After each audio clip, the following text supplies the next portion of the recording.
Bonsoir et bienvenue sur notre démonstration où je vais expliquer l'intérêt de l'utilisation du masquage dynamique des données.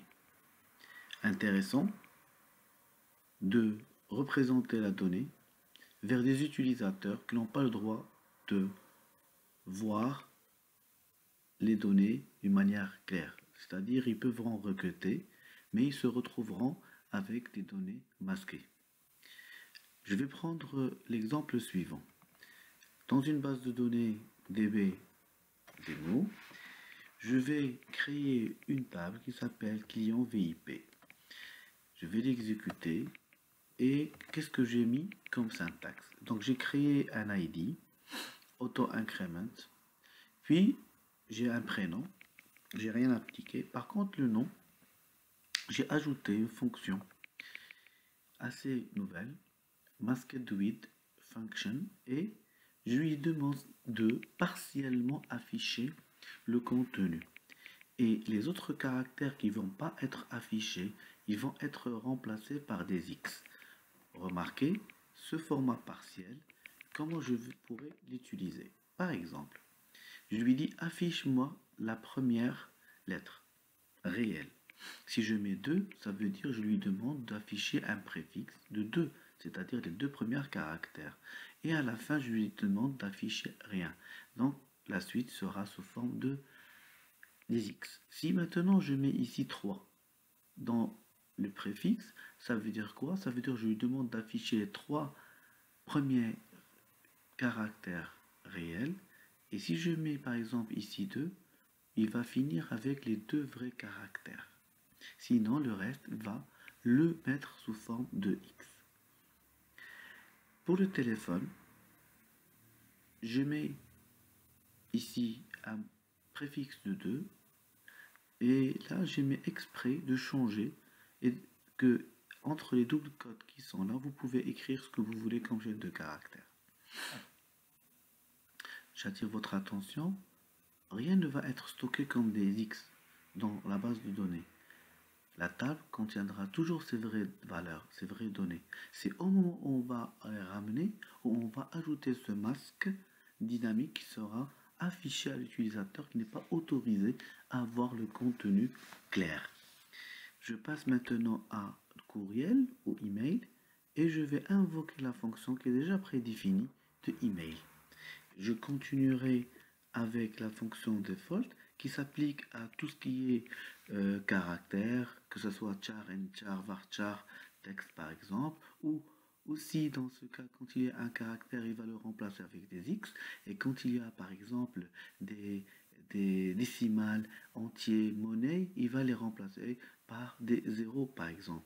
Ainsi même, par rapport à date, time 2, où il va essayer de remplacer avec des informations de style 01, 01, 1900 et la suite 0.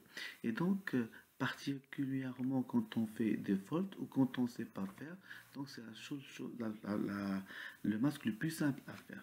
Par rapport à email, il est particulièrement intéressant dans la colonne email où il va rencontrer le arrobas, il va mettre des X et des avant et des X après.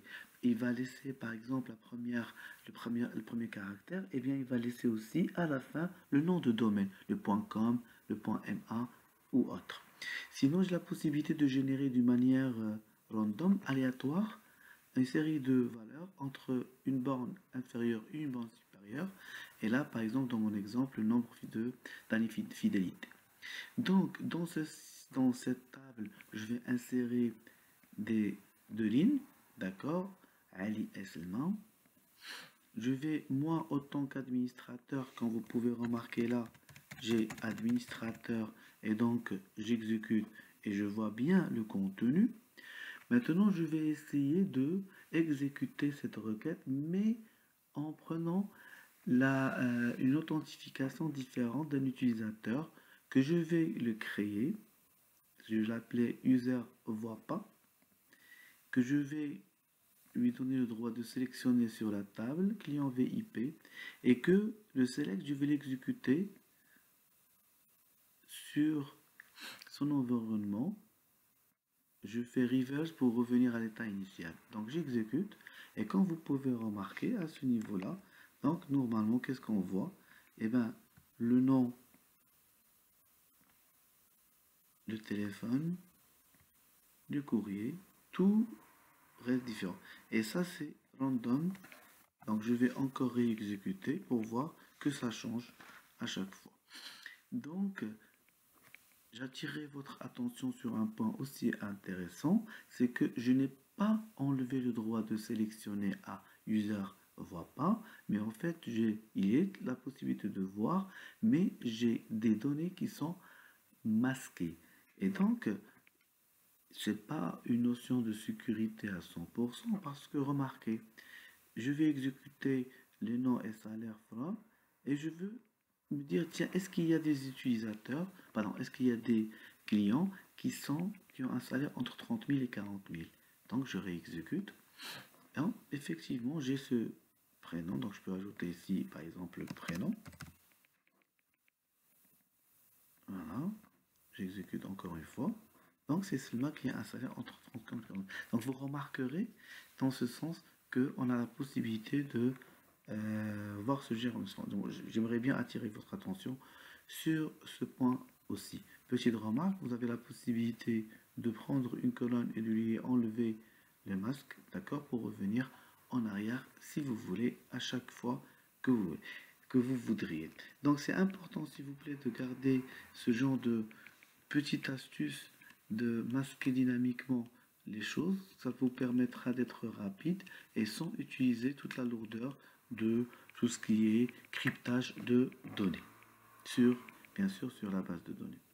J'espère que cette démonstration vous a plu et que vous avez vu l'intérêt du masquage dynamique de données. Je vous souhaite une bonne manière de l'exécuter et à la prochaine démonstration.